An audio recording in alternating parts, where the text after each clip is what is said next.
Apa kabarnya semuanya?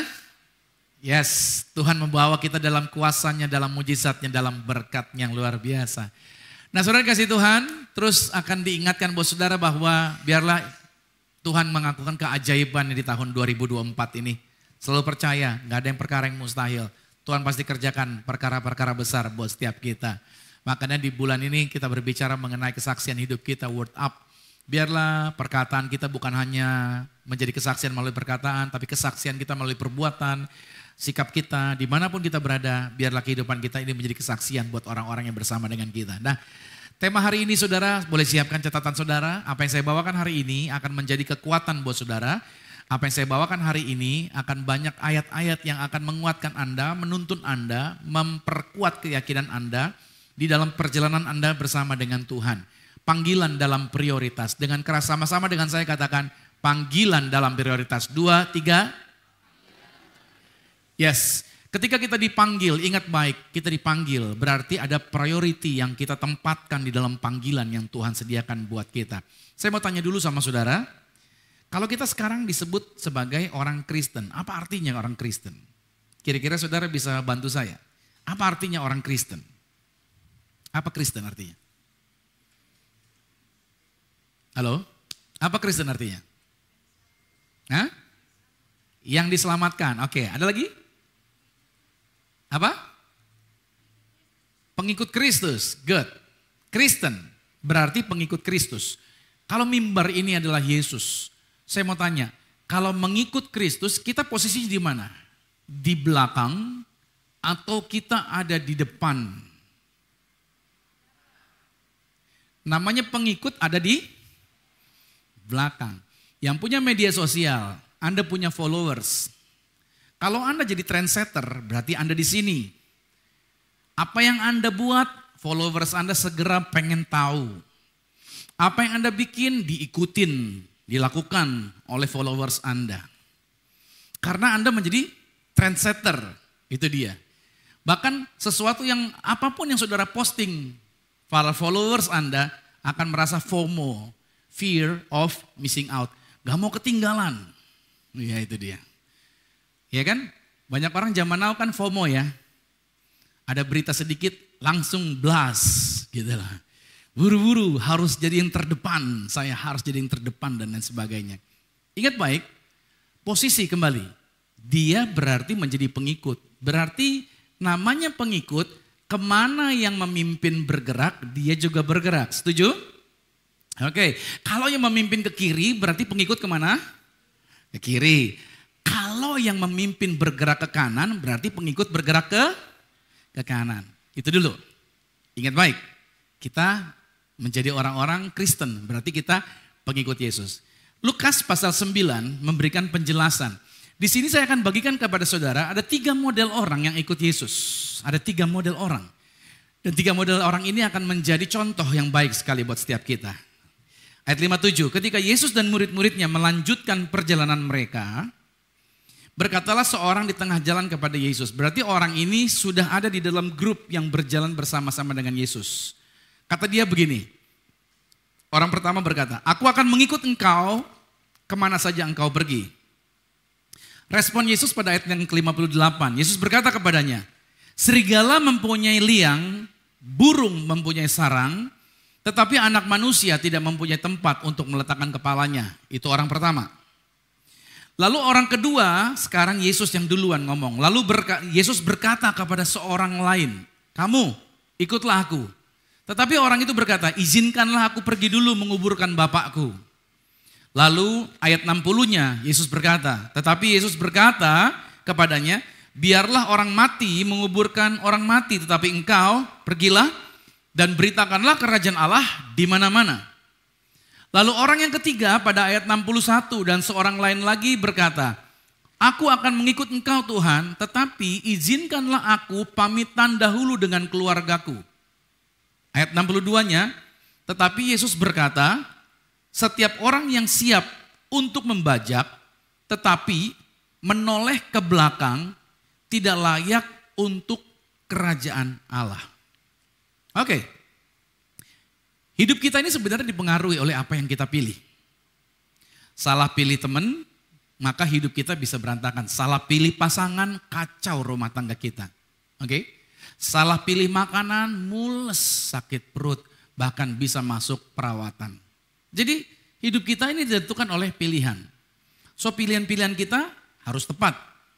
Seperti halnya Lot yang memilih tempat tinggal dekat dengan Sodom dan Gomora. Yang pada akhirnya pengaruh buruknya begitu kuat atas mereka. Dan istrinya Lot harusnya hidup tetapi mengalami kematian.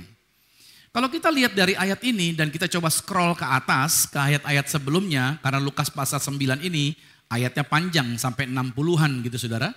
Kita bisa melihat bahwa ada peristiwa yang mengejutkan bahwa para murid sebelum ayat ini mereka tuh bertengkar. Bertengkar dalam artian mereka ngomongin siapa yang terbesar di antara mereka. Misalkan gereja Zion ini punya volunteers, totalnya misalkan 50 orang. Nah 50 orang ini ngumpul sambil ngomong, gualah yang terbesar di antara lu semua kata gitu. Mereka masing-masing menunjukkan bahwa dia yang terbesar. Kenapa? Karena gue deket sama Pastor Romi, gue deket sama Bugem gitu kan. Jadi gue lah yang terbesar lah dan lain sebagainya. Mereka ribut. Nah ini mirip dengan siapa? Dengan murid-murid Yesus. Anda bisa lihat di sini. Sekelas murid Yesus bisa memperebutkan posisi. Bisa memperebutkan tempat. Padahal kita sudah sepakat tadi ya. Kristen artinya apa tadi? Pengikut. Berarti harusnya posisinya di belakang. Berarti yang menentukan seseorang tempatnya akan ditempatkan di mana, berarti bukan si pengikut. Tapi si pemimpinlah yang menentukan. Kamu posisinya di sini, kamu posisinya di sini. Tapi ini murid-murid ribut satu dengan yang lainnya. Kenapa demikian? Karena pola pikir mereka keliru dalam mengikut Yesus. Sering kali saya jumpai di dalam kekristenan, banyak orang Kristen, namanya Kristen, dia agamanya Kristen, tapi mereka konsep berpikirnya keliru dalam mengikut Yesus. Seringkali kita berpikir kalau saya ikut Yesus, menjadi Kristen, saya berhak menentukan jalan hidup saya mau kemana, saya mau lakukan apa. Dan kita berpikir kita yang menentukan. Padahal kita harus kembali kepada konsep awal yang saya kasih contoh tadi. Bahwa namanya pengikut ya dia harus di belakang, bukan ada di depan. Yang mengatur bukan si pengikut, tapi yang mengatur adalah si pemimpin. Nah hari ini saudara kita lihat baik, ada 3 model orang ini dari teks ini yang akan saya bagikan kepada saudara. Dan saya berharap saudara menjadi cerminan, menjadi contoh, dan menjadi pembelajaran agar kita tahu kita ada di posisi yang mana. Yang pertama saudara adalah orang yang bernafsu untuk segera mengikut Yesus. Saya banyak jumpai di gereja, ada begitu banyak orang mau percaya Yesus, ada begitu banyak orang mau masuk Kristen. Karena awalnya nafsu, dia lihat apa? Keren, gereja keren. Ya kan, gereja zaman now beda sama zaman dulu, keren. Dengan model pujian penyembahannya, dengan model ibadahnya, dengan format acaranya. Bahkan cara mereka berpakaian. Zaman dulu kita gak mungkin pakai baju begini khotbah saudara. Nah mungkin. Zaman dulu harus pakai jas, leher kecekek, harus pakai dasi. Bukan berarti itu tidak lagi dipakai. Tetap saya juga masih suka pakai itu juga. Tapi zaman sekarang modelnya lebih kasual. Lebih apa? Lebih relevan. Lebih mengena, enggak terlalu kaku seperti zaman dulu. Semuanya berubah, ya kan? Dulu mungkin pendeta bajunya tahu kan? Baju pendeta yang gombrong panjang gitu tuh. Wah, ya kan? Kalau pakai baju itu baju penuh dengan kemuliaan, ya kan? Kalau saya lagi doain anak kecil, pakai baju itu, anak kecil bisa hilang masuk ke dalam baju itu, ya kan? Saudara, itu zaman dulu. Sekarang semuanya berubah. Nah, seringkali orang melihat kenapa? Karena kerennya. Makanya banyak orang mau ikut Yesus. Nah orang yang pertama ini terburu-buru. Dia gak duduk dulu. Gak hitung kosnya dulu. Kira-kira ikut Yesus harganya apa ya?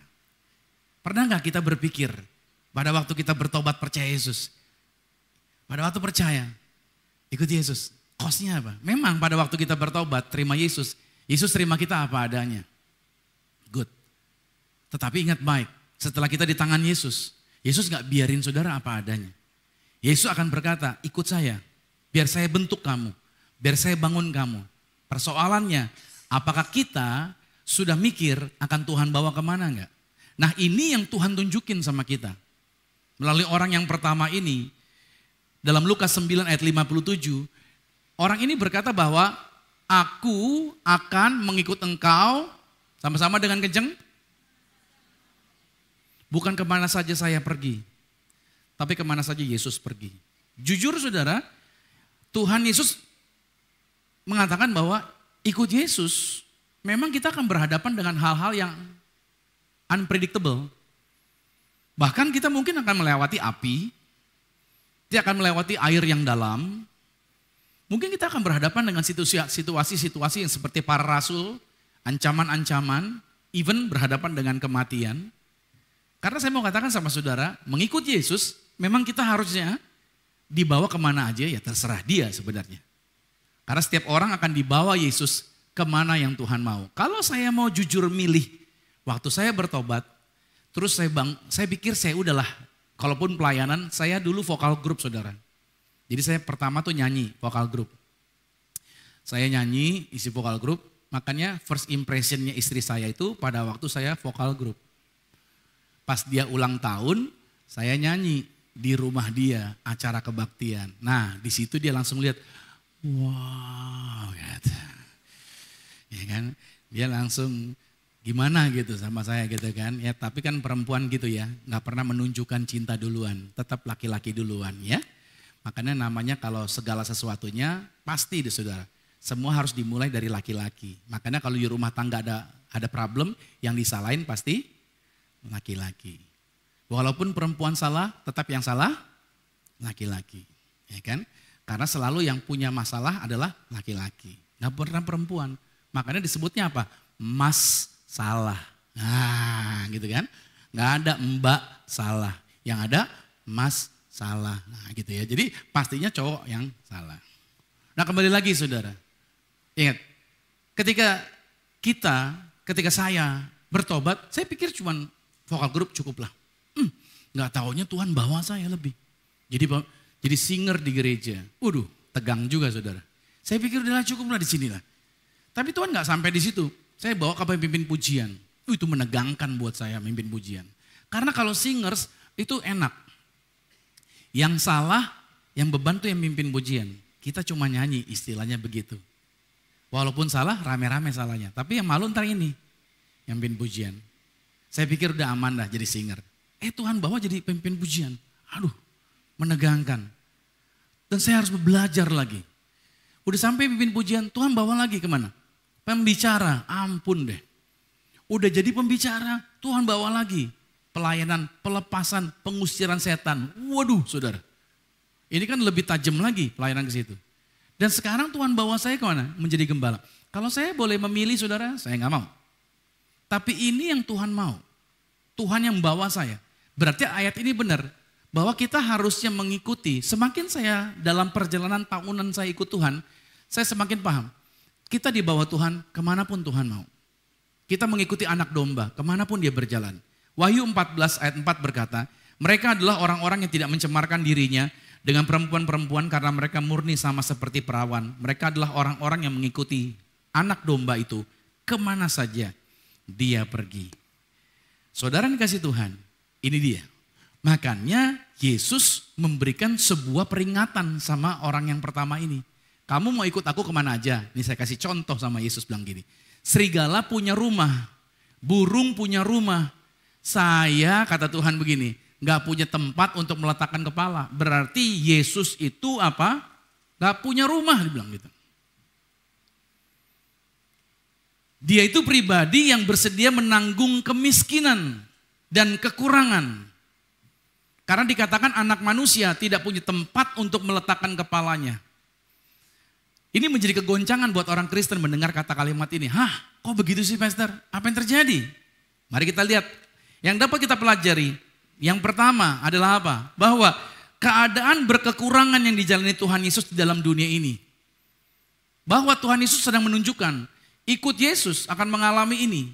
Situasi yang akan dihadapi adalah berkekurangan di dalam dunia ini. Karena ayat 58 sudah saya jelaskan tadi, sedangkan serigala punya tempat, punya rumah, burung punya tempat, tetapi dia tidak.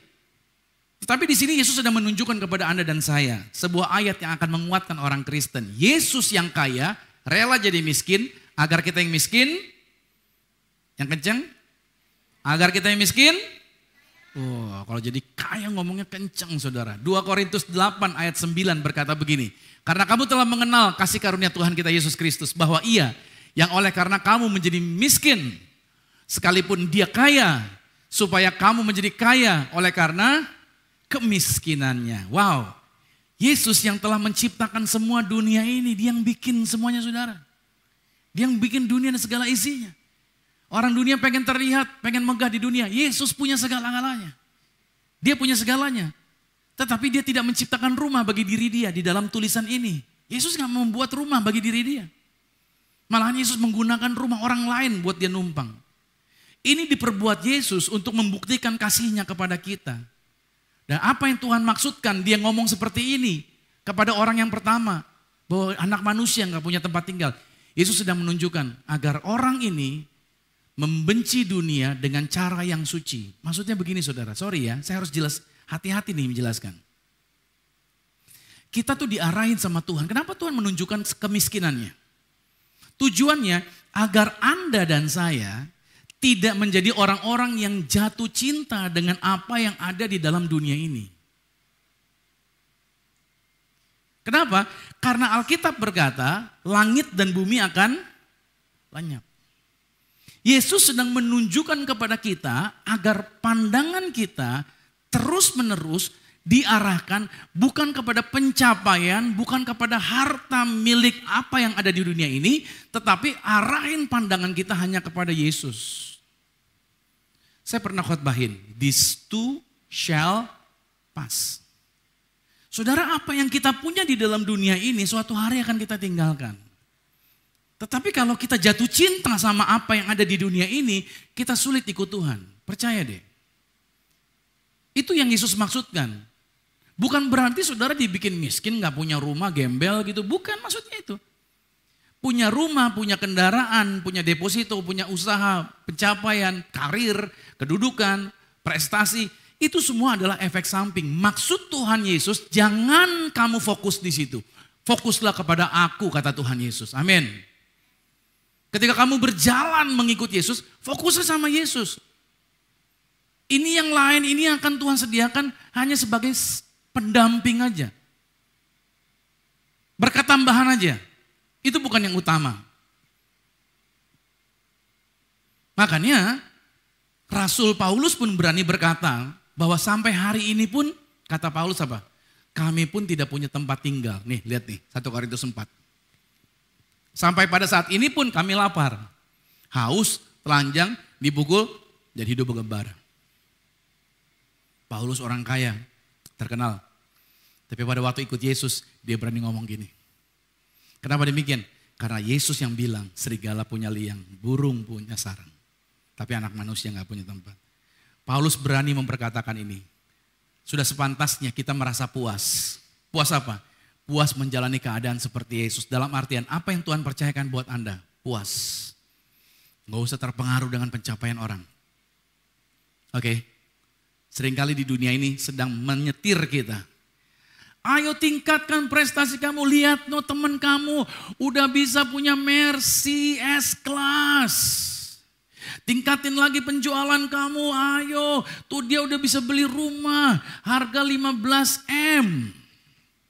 Tingkatin lagi pencapaian kamu karena dia sudah bisa berpenghasilan. Dia sudah bisa punya apartemen di tempat yang hype. Dia sudah bisa beli properti di Singapura. Ayo jualannya lebih lagi. Akhirnya saudara kita diperbudak dengan dunia ini seolah-olah pencapaian-pencapaian itulah yang membuat kita worth it gitu. Untuk dipuji, untuk dilihat oleh orang dan kita dibilang berhasil. Padahal semua itu akan berlalu. Tuhan mau ajarkan buat setiap kita, fokus kita bukan kepada hal-hal yang ada di dunia ini. Tapi ini Tuhan mau ajarkan buat setiap kita, fokus pada saya, kata Yesus. Fokus pada saya. Ingat kembali, ini Yesus, kita follower, kita Kristen, kita mengikut Yesus. Setuju bilang amin. Gak enak nih ngomongnya tapi ya kita pengikut Yesus. Dia mau bawa kita kemana aja ya urusan dia. Amin. Urusan dia. Yang kedua saudara, yang kita pelajari adalah sebagai pertimbangan bagi orang-orang yang bermaksud menjadi murid Yesus. Jadi ketika engkau mau jalan bersama Yesus, coba dari kata-kata ini jadi pertimbangan. Siap melayani Tuhan? Siap berjalan bersama dengan Tuhan? Ini jadi pertimbangan buat kita. Kenapa penting? Karena saya kasih tulisan ini. Apa yang penting bagi Tuhan, itu harusnya juga penting buat kita.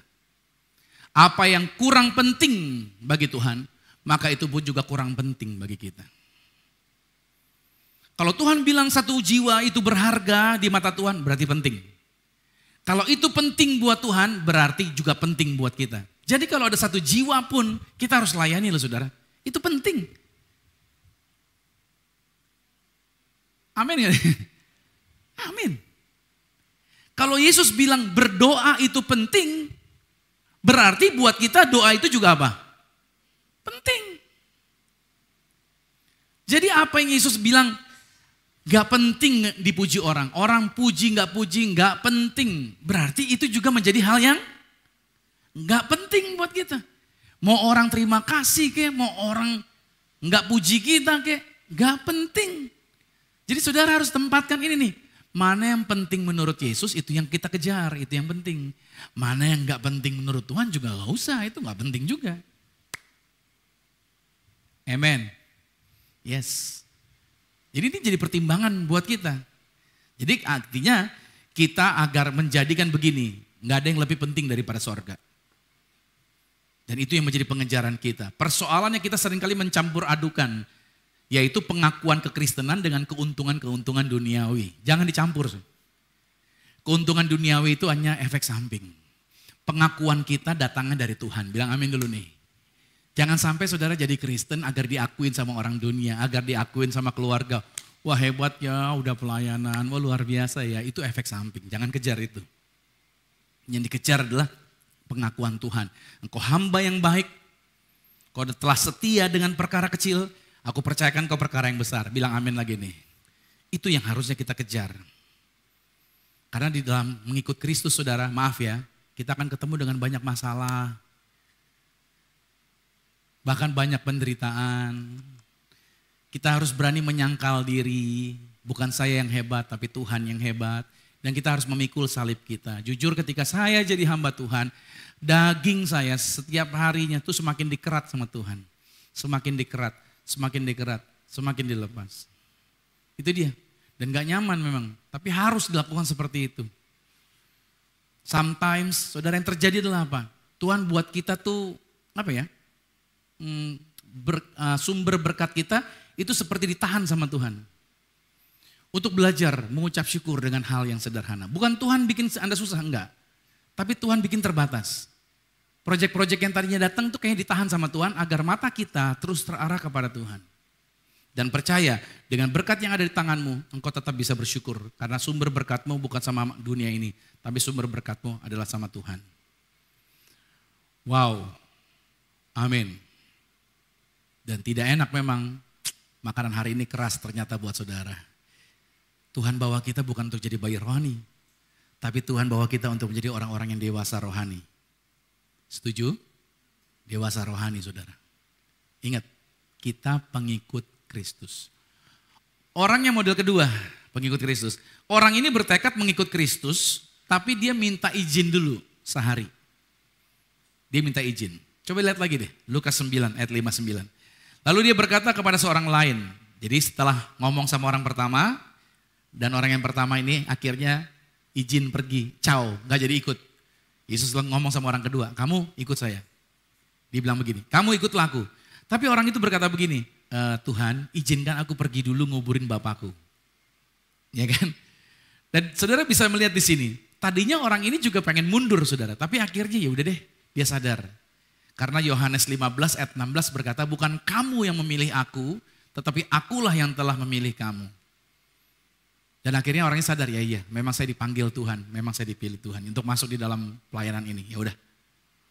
Dan saudara harus paham, gini. Orang datang ke gereja itu bukan karena lihat jadwal di media sosial. Oh, bukan. Orang datang ke gereja bukan karena diundang melalui japri di WhatsApp dan lain sebagainya. Tapi orang datang ibadah itu Karena apa? Karena Yohanes 6 ayat 65, tidak ada orang yang dapat datang kepadaku kalau aku tidak mengaruniakan kepadanya.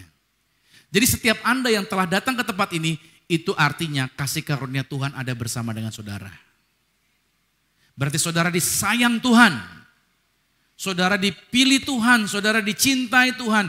Dan Tuhan tidak pernah punya rancangan yang jahat atas hidup Anda. Ketika Anda mengikut Yesus, Tuhan gak pernah punya rancangan jahat bagi Anda. Dia selalu rancangan yang terbaik buat Anda. Orang yang kedua diajak oleh Yesus, kamu ikutlah aku. Hal yang sama hari ini dikatakan, saudara hari ini ikut aku, kata Yesus. Dan jawaban orang ini adalah apa? Izinkan saya. Alasan yang dia ajukan, izinkan aku pergi dulu nguburin bapakku. Karena dia berpikir bapaknya sudah lanjut usia. Mungkin gak bertahan hidup lagi lama. Jadi selama ini dia masih membutuhkan hidup saya. Jadi biarkan saya ngurus dia dulu sampai dia meninggal. Setelah melaksanakan tugas saya yang terakhir kepada dia, baru saya bersedia melakukan apapun buat Tuhan deh gitu. Padahal dia dipanggil, ingat, bedain ya. Kita ini dipanggil, ikutlah aku. Tapi dari jawaban dia izinkan aku, sebenarnya ini adalah jebakannya iblis.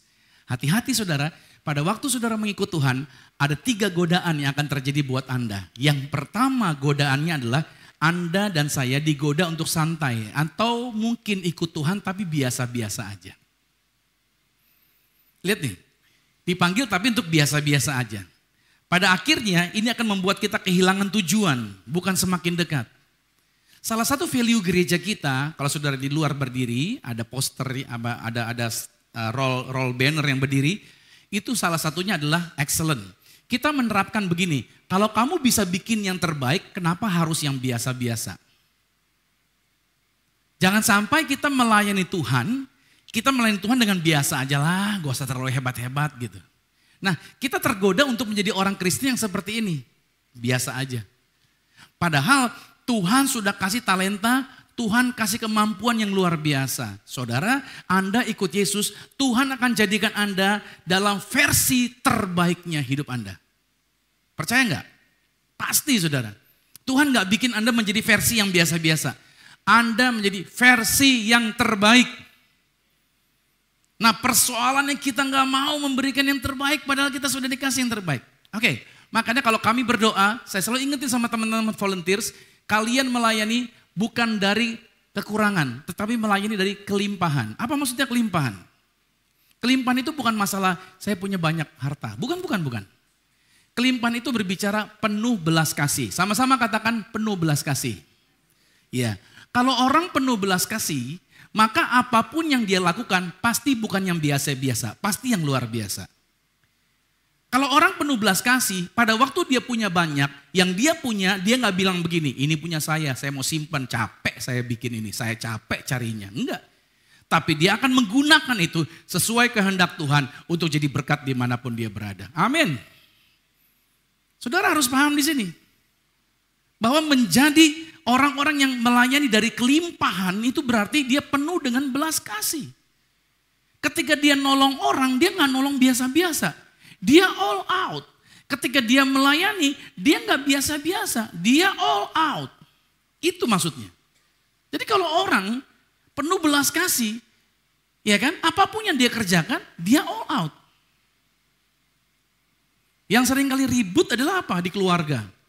Orang tuanya udah mulai bertambah usia, anaknya ada 5, ada 6, ada 7, ribut tuh. Nanti siapa nih yang mesti ngurusin mama papa nih, siapa nih, lu dong kalau gini gitu. Tuh ribut begitu tuh. Siapa yang mesti ngurusin ini semua? Duit gua lagi, duit lu dong, bla segala macam. Kalau orang penuh dengan belas kasihan, dia akan melayani dengan berdasarkan kelimpahan yang ada pada dia. Dia gak takut. Dia gak kekurangan. Dia tahu Tuhan sudah memberi yang terbaik buat dia. Maka apapun yang dia lakukan, dia gak mau biasa-biasa. Dia mau melakukan yang terbaik. Bilang amin dulu nih. Godaan yang kedua, kita tergoda untuk apa? Menangguhkan pekerjaan. Pada waktu dipanggil izinin saya untuk ntar dulu deh gitu. Banyak orang juga suka begini. Saya Sering ke bengkel langganan dulu di tahun-tahun 2000 something lah, 2000 under 2008 deh, under 2008. Saya ketemu dengan engkoh yang punya bengkelnya. Wah, kalau ngobrol firman Tuhan, cerita firman dan lain sebagainya. Saya bilang gini, kok kenapa nggak pelayanan kok? Udah ngerti firman, udah banyak kesaksian dan lain sebagainya karena dia sering bersaksi gitu. Oh, ntar dulu Pak Romi, saya masih banyak kerjaan. Tunggulah, saya belum benar-benar amat. Tunggu benar-benar lah, gitu ngomongnya. Masih banyak hal yang harus saya kerjakan, bla bla bla bla dan lain sebagainya. Itu dia. Saya kasih tahu lagi sama saudara, ingat baik, jangan suka menangguhkan pekerjaan. Kenapa demikian? Karena saudara, umur kita terus bertambah. Betul nggak? Kalau ada panggilan Tuhan untuk melayani, kalau ada panggilan Tuhan ikutlah aku. Yuk, serius, jalanin. Jangan sampai kita berpikir tunggu saya sampai puncak karir, baru saya mikirin hal-hal rohani. Ya, saya kasih tahu sama saudara, mumpung badan masih kuat, mumpung gigi masih lengkap, mumpung kaki belum goyang, mumpung suara belum gemeteran, masih ada kekuatan, yuk kita ikut dalam melayani Tuhan. Amen? Harusnya seperti ini, jangan menangguhkan. Ini godaan yang kedua. Godaan yang ketiga adalah apa? Kita berpikir bahwa kewajiban kita terhadap keluarga dapat membebaskan kita dari kewajiban kita terhadap Kristus. Kata-kata izinkan aku ngurusin keluargaku dulu, itu sebenarnya saudara mengindikasikan bahwa seolah-olah kita bisa punya alasan untuk tidak ikut Tuhan karena alasan keluarga bla bla bla dan lain sebagainya. Padahal Matius 6 ayat 33 berkata, cari dahulu kerajaan Allah serta kebenarannya, maka semuanya akan apa? Tambahkan. Makanya jawaban Yesus Lukas 9 ayat 60 berkata apa? Biarlah orang mati menguburkan orang mati. Seandainya benar orang yang udah mau mati nguburin tetangganya yang mati gitu ya. Seandainya kata-kata ini benar ada yang seperti itu. Ini cuma sekedar apa ya? Sindiran Yesus saja. Orang mati menguburkan orang mati. Seandainya benar. Tapi yang Tuhan mau katakan, perintah Tuhan Yesus ini yang Tuhan buat adalah apa? Agar kita diingetin, kamu beritakanlah firman dimanapun kamu berada. Ini bukan berarti Yesus sedang mengatakan kurang ajar sama keluarga, bukan itu. Agama yang telah mengajarkan kita untuk sikap manis, berbuat baik dalam setiap hubungan, untuk menunjukkan kesalehan di rumah, membalas budi kepada orang tua, itu baik saudara. Tapi seringkali ini dijadikan alasan untuk orang tidak mau ikut Yesus dengan serius. Karena masalah faktor keluarga dan lain sebagainya. Saudara yang kasih Tuhan, janganlah kita menjadikan tugas-tugas ini ada tugas bagian. Seperti Yesus bilang begini, ini koin, lihat gambar siapa ini? Semua jawab gambar siapa? Gambar kaisar. Karena ditanya, boleh nggak ngasih uang ke kaisar? Boleh nggak ngasih? Yesus bilang, ini gambar siapa? Karena dibandingin, ngasih ke kaisar apa ngasih ke rumah Tuhan? Begitu Yesus tanya, ini gambar siapa? Semua bilang, gambar kaisar. Yesus bilang begini, berikan apa yang perlu buat kaisar kamu berikan juga yang perlu, yang bagian Tuhan untuk Tuhan. Hebat kan? Arti gini, kalau engkau memang melayani untuk keluarga, lakukanlah. Tapi jangan jadikan itu alasan untuk engkau tidak pergi mengikut Tuhan. Sampai sini saudara paham maksudnya? Saya juga punya keluarga. Saya harus juga melayani keluarga saya. Saya juga harus memanage keluarga saya. Tapi saya jangan jadikan keluarga saya sebagai penghalang untuk saya ikut Tuhan. Ini levelnya saudara, maaf ya. Ketika kita ikut Tuhan, level pertobatan kita, kalau mungkin masih under 5 years, mungkin masih baru ya. Tapi kalau kita udah di atas 5 tahun, 10 tahun, terus kita belasan tahun kita berjalan bersama dengan Tuhan, harusnya kita gak terhalang lagi saudara. Karena kita tahu, karena kita yakin pemeliharaan Tuhan itu iya dan amin. Tuhan gak pernah tidur, amin. Tuhan gak bakalan mendiamkan. Tuhan pasti menjagai kita.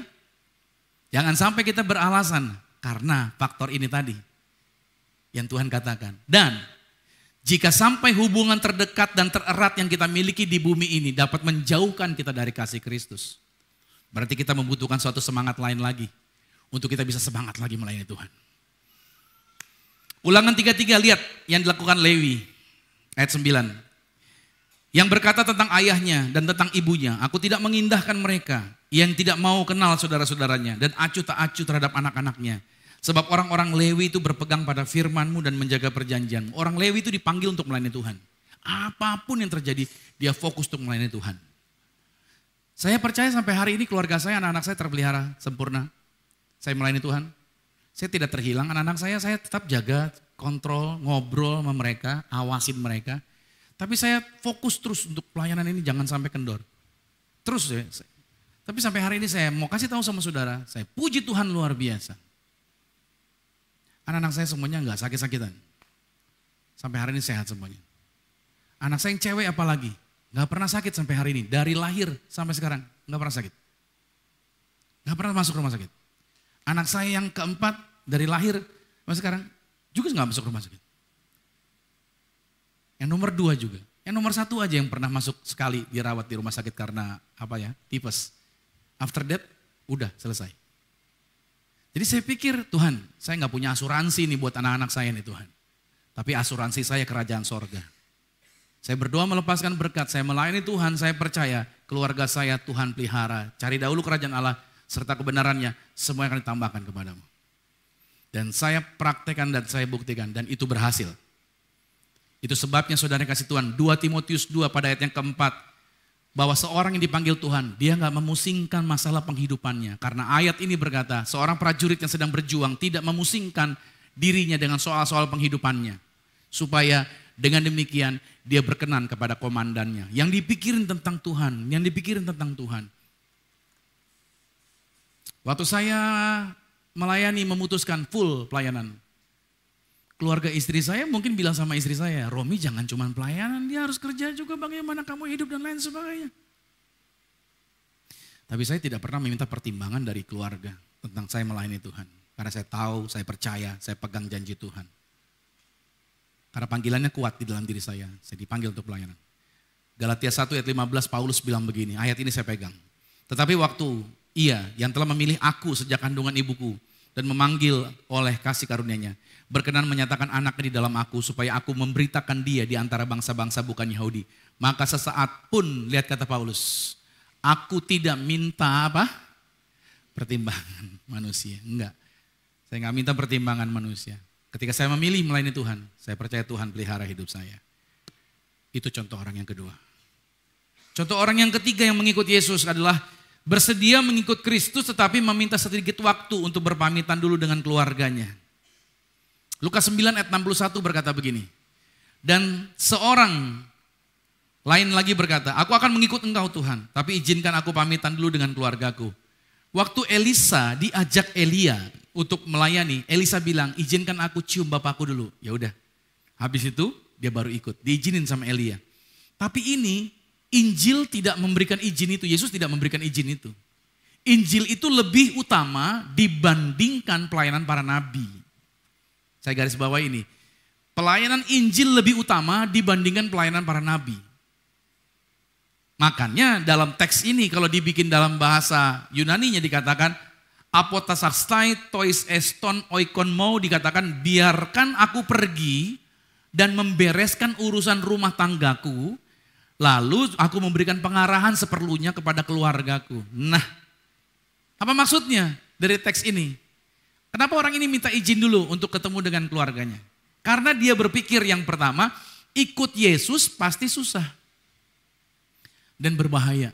Dengan kata lain gini, dia pamitan dulu sama keluarganya bilang begini, nah saya mau pergi melayani Tuhan, jadi kalau nggak ketemu saya ya bisa susah atau saya bisa mati gitu. Jadi ya ini udah pamitan terakhir kalinya gitu maksudnya. Ikut Yesus bisa apa? Bisa mati. Makanya dia pamitan dulu. Yang kedua, ya kan? Dia lebih mementingkan hal-hal duniawi daripada seharusnya.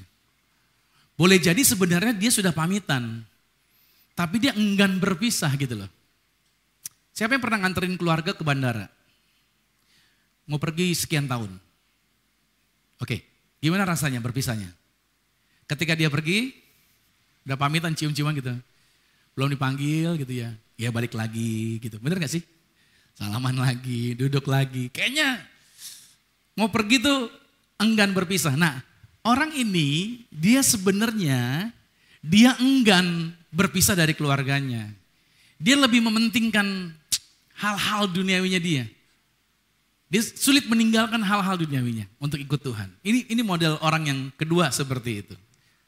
Bukan karena dia maksudnya pengen pamitan dulu, bukan.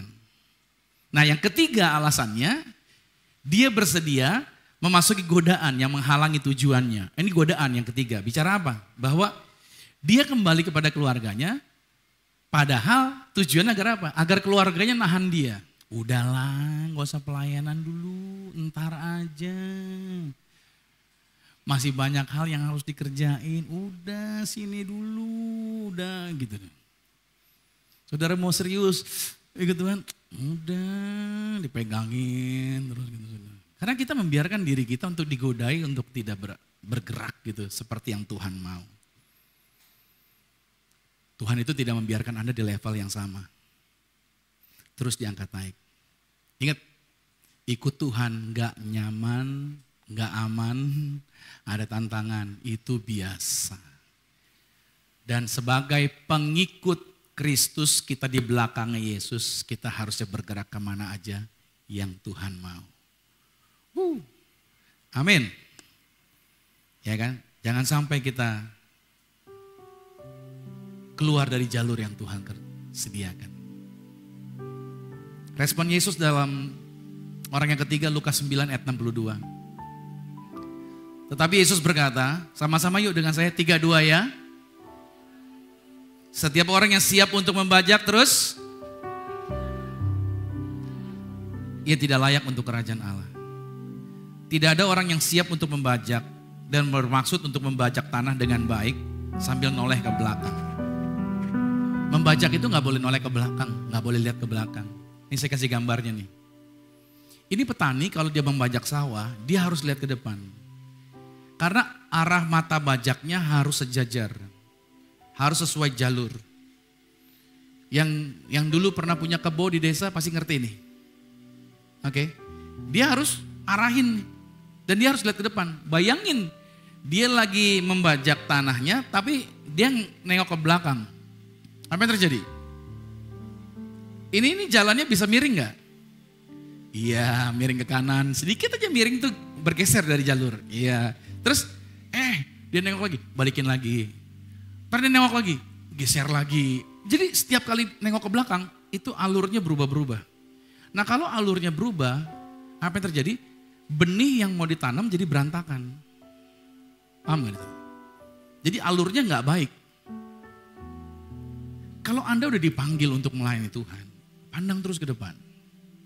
Jangan mikirin lagi yang noleh ke belakang lagi. Aduh, saya ninggalin ini semua. Aduh, saya masih berat dengan yang ini dan lain sebagainya. Fokus, lihat. Tuhan bilang apa? Aku yang pelihara kamu, aku yang penuhi semua kebutuhan kamu. Terus lihat ke depan. Jangan sampai kita ditarik. Lihat istrinya Lot tadi saya di hari awal saya bilang, dia harusnya selamat. Cuman karena dia menoleh ke belakang aja. Amsyong langsung, amsyong. Saya berdoa buat semua yang hadir hari ini. Anda orang-orang yang dikasihi Tuhan. Ketika Anda dipanggil untuk melayani, terus bergerak dalam alurnya Tuhan. Jangan izinkan iblis menarik kita ke belakang. Jangan izinkan dunia menarik kita ke belakang. Jangan izinkan situasi membuat kita menoleh ke belakang. Makanya orang-orang yang berdiri di panggung, mereka-mereka yang melayani Tuhan, ini mereka sedang membajak hati Anda. Saya nih khotbah, saya menabur benih. Makanya kalau yang mimpin pujian, yang singer nyanyinya, dia gak preparation dengan baik saudara. Maka cara mereka membajaknya gak tepat, itu juga bisa menjadi berat nanti buat si jemaat. Makanya orang-orang yang memimpin pujian, nyanyi, itu dia prepare. Bukan hanya gara-gara udah latihan vokal, saya punya vokal yang baik. Oh enggak, makanya saya lagi prepare nih. Nanti saya mau kelasin mereka, masukin ruangan, saya kasih pelajaran. Kenapa jadi worship leader? Worship leader itu ngomongnya seperti apa? Harus ngucapinnya bagaimana? Karena seorang worship leader salah satunya adalah apa? Nggak boleh menghakimi jemaat. Misalkan, teman-teman kurang semangat nih Bapak Ibu nih, nggak boleh ngomong gitu. Saya percaya kita bisa lebih semangat lagi. Nah itu kata-katanya. Itu salah satu tekniknya mimpin pujian. Saya katakan bahwa nggak ada pemimpin pujian yang bagus ditemukan, nggak ada. Yang ada pemimpin pujian yang dibuat, dibentuk dengan sengaja jadi bagus. Jadi kalau Anda pikir, saya nggak bisa mimpin pujian pastor, nggak ada yang nggak bisa. Ketika engkau dilatih, ketika engkau dibentuk, engkau diproses, engkau dibangun, engkau pasti bisa. Asal engkau fokus terus ke depan, lihat terus janji Tuhan, Tuhan akan buat kau jadi luar biasa. Tuhan bikin Anda menjadi versi yang terbaik. Amin. Ingat baik, jangan jadi orang yang biasa-biasa. Ayo, engkau harus jadi orang yang luar biasa karena Tuhan sudah luar biasa buat di dalam kehidupan. Saya berdoa buat saudara, kasih karunia Tuhan melimpah atas hidup Anda. Semua diberkati Tuhan? Semua percaya janji Tuhan luar biasa? Kalau saudara berjalan di dalam jalan Tuhan, apa pasti kekurangan? Ketika kau jalan di jalur Tuhan, walaupun ada bahaya, apakah kau akan mengalami malapetaka? No. Ketika engkau berjalan bersama dengan Tuhan, apakah engkau akan mengalami penurunan? No. Tapi saya percaya anak-anak Tuhan lewatin lembah, lewatin gunung, turun lembah, dia naik lagi. Ikut Tuhan selalu sukacita, ikut Tuhan selalu bahagia. Saya berdoa semua yang hadir hari ini berbahagia di sukacita. Amin. Kita telah dipilih, kita telah dikuduskan oleh Tuhan. Let us pray, mari kita berdoa. Lord Jesus, terima kasih buat firman yang boleh kami terima. Kami percaya janji Tuhan, kami percaya kemurahan Tuhan, kami percaya kemuliaan Tuhan senantiasa dilimpahkan buat kami. Kami belajar banyak. Hari ini firman Tuhan menguatkan kami. Hari ini firman Tuhan mengajarkan kami untuk kami bergerak seirama dengan Tuhan. Kami telah dipilih, kami telah dipanggil, kami dikuduskan untuk menjadi alatnya Tuhan. Sehingga kami bukan menjadi orang-orang yang bergerak dalam hal yang biasa-biasa, tapi kami bergerak dalam kemuliaan yang luar biasa. Aku berdoa buat setiap anak Tuhan, firman ini tidak berhenti. Firman ini terus berbicara. Firman ini terus menguatkan setiap kami semua yang hadir hari ini. Terima kasih Tuhan. Terima kasih Bapa. Segala hormat, pujian, syukur hanya bagi Tuhan dalam nama Yesus Kristus. Haleluya. Sama-sama kita katakan amin. Kasih tepuk tangan yang meriah bagi Tuhan. Pujilah nama Tuhan. Umat Tuhan yang telah dipilih, dipanggil. Mari sama-sama kita bangkit berdiri saudara. Untuk kita meresponi setiap kebenaran firman Tuhan yang telah kita terima di pagi hari ini.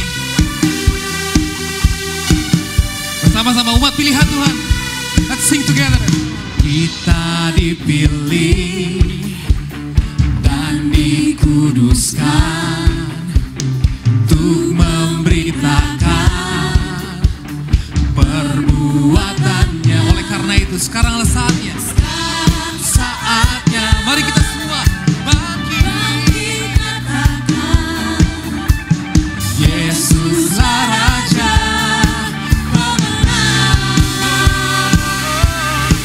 Bersamanya Dia berkuasa, telah diberikan bagi kita kerajaannya tak akan tergoncangkan. Sampai selamanya pengharapan bergelora dalam kita, kekal mulia namamu Yesus Tuhan.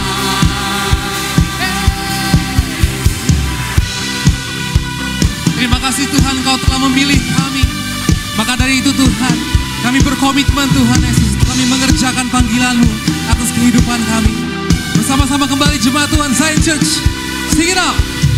Kita berdiri dengan kuasa sebab Roh-Mu yang beserta kita. Sekarang saatnya saudara. Sekarang saatnya bangkit dan bangkit. Yesuslah Raja pemenang. Untuk selamanya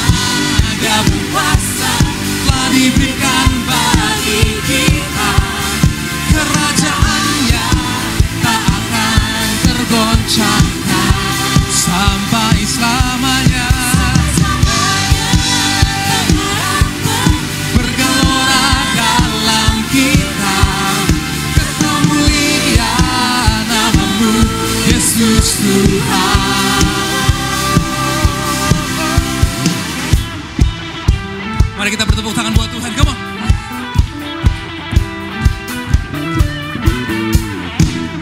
Bersuka cita karena Tuhan telah memilih kita semua. Amin. Mari kita bersama-sama kita nyanyikan saudara. Pam pam pararam, pam pam pararam, param pararam, param param, pam pam pararam, pam pam pararam, param pararam. Sekarang saatnya, mari kita semua bangkit. Nama yang besar, nama yang besar. Yesuslah Tuhan. Oh, sekarang saatnya bangkit. Oh, Yesuslah Raja. Come on, saya Church of Christ. Yeah, untuk selamanya Dia berkuasa. Telah diberikan bagi kita kerajaannya tak akan tergoncangkan.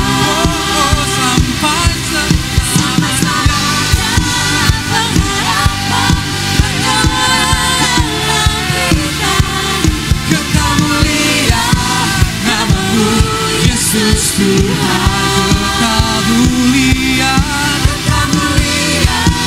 namamu Yesus Tuhan. Pam pam pararam, param pararam, param pararam, param pararam. Hey. Terima kasih Tuhan, Engkau dahsyat, Engkau luar biasa. Bapak Ibu Saudara, kembali kita mau arahkan hati kita. Kita akan menyatu dengan tubuh dan darah Yesus. Sama-sama kembali kita masuk di dalam hadirat Tuhan.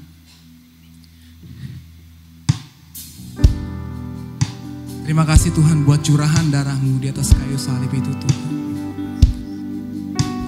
Engkau telah menebus setiap pelanggaran kami.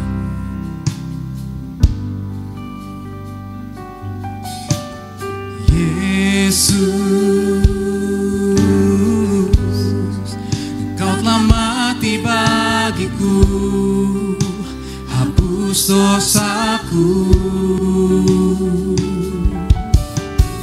Yesus,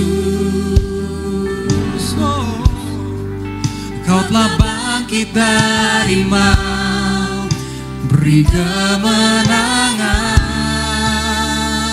Yesus, Yesus, Kau telah mati bagiku, hapus dosaku. Katakan Yesus yang telah bangkit dari maut. Yesus, oh, Kau telah bangkit dari maut, beri kemenangan. Tubuhmu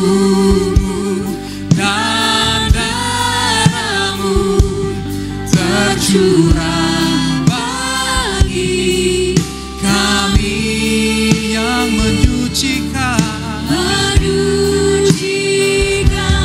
menyembuhkan, sempurnakan hidup kami.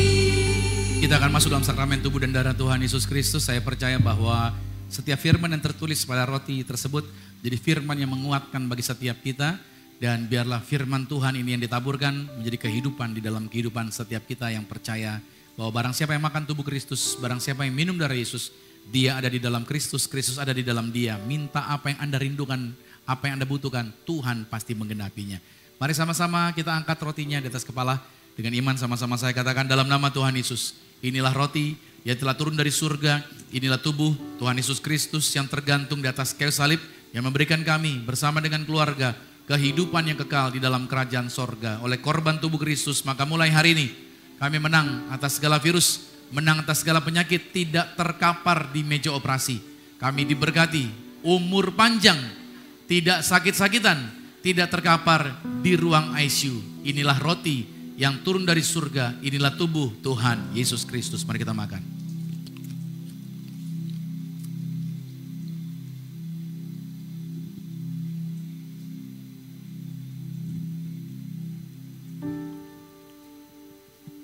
Mari kita angkat anggur ini.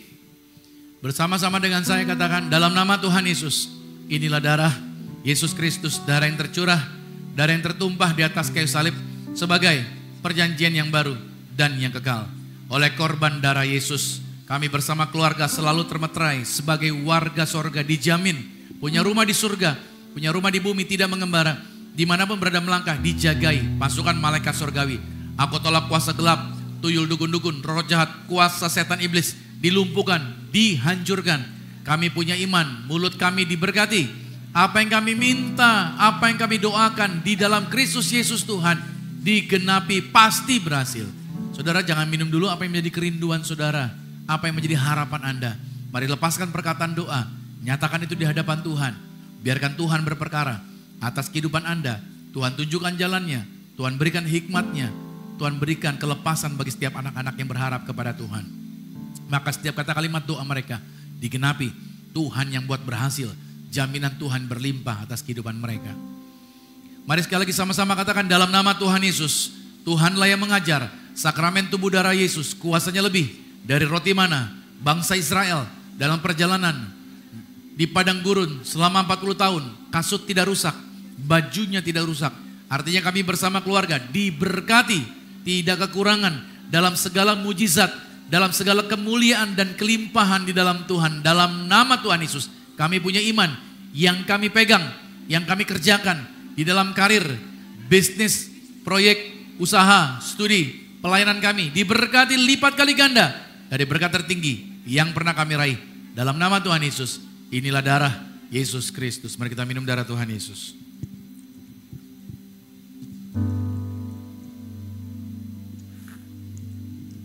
Mari kita berterima kasih buat tubuhnya, berterima kasih buat darahnya.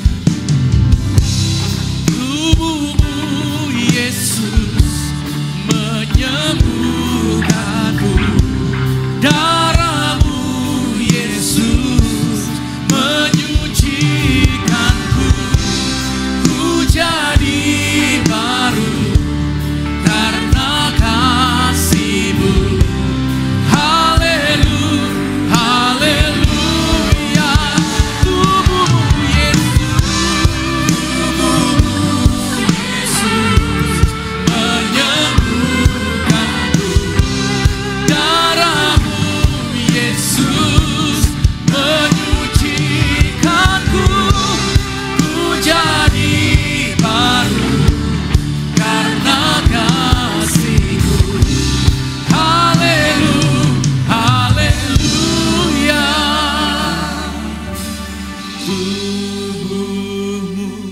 Dan darahmu sempurnakan hidup kami. Di tangan kami ada minyak urapan Tuhan yang mengajarkan kuasa. Itu kami percaya bahwa sebagaimana para murid diperintahkan Tuhan mengusir setan, menyembuhkan orang-orang sakit. Bahkan juga dimanapun perempuan yang telah mengurapi Yesus Kristus dengan minyak. Yaitu kami percaya firman Tuhan dikatakan, dimanapun Injil diberitakan, apa yang telah diperbuat perempuan ini juga menjadi bagian firman yang disampaikan. Maka semua kami di akhir zaman diperintahkan Tuhan untuk membawa kembali kuasa, sakramen penuh kuasa, sakramen penuh mujizat. Maka aku berdoa siapapun yang diurapi dengan minyak, mereka menang atas setan-setan, menang atas kuasa kegelapan. Tuhan yang telah memberikan perintah, kuasanya terjadi dalam nama Tuhan Yesus. Inilah minyak urapan. Setiap tetesnya punya kuasa usir setan, dan setiap olesnya mendatangkan pasukan malaikat. Dalam nama Tuhan Yesus, inilah minyak urapan. Saudara boleh teteskan atas kepala saudara, dan setiap pot, setiap botol ini dalam nama Tuhan Yesus. Inilah minyak urapan yang penuh mujizat, yang penuh kemuliaan. Dalam nama Tuhan Yesus, siapapun yang ambil botol ini, mereka ada mujizat dinyatakan di dalam pelayanan, dalam kehidupan mereka, dalam nama Tuhan Yesus. Amin. Maka Tuhan, Amsal 18 ayat 21 Tuhan berkata bahwa hidup dan mati itu dikuasai oleh perkataan yang suka kita ucapkan. Apa yang kita ulangi, apa yang kita perkatakan, itu yang terjadi. Kalau setiap hari kita kata-katanya negatif, kalau setiap hari kita ngomongnya kata-kata penyakit, kalau setiap hari kita kata-katanya minus, maka itulah yang akan terjadi. Tapi sebaliknya, kalau setiap hari kita memperkatakan kata-kata firman, kata-kata berkat, kata-kata yang positif, maka setiap berkat, kata-kata berkat positif ini, firman ini akan tergenapi bagi hidup kita.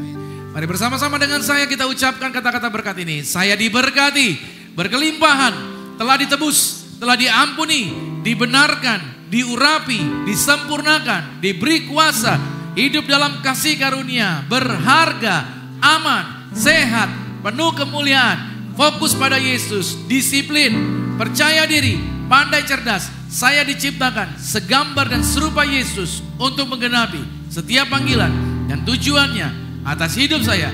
Di dalam nama Yesus, amin. Kasih tepuk tangan atas setiap berkat yang pasti terjadi bagi hidup Anda. Maka Tuhan berkati mereka, doa orang benar. Bila dengan yakin didoakan sangat besar kuasanya. Maka sebagai ungkapan syukur kami di hari Minggu ini, kami akan bawa korban syukur, tangan-tangan mereka diberkati.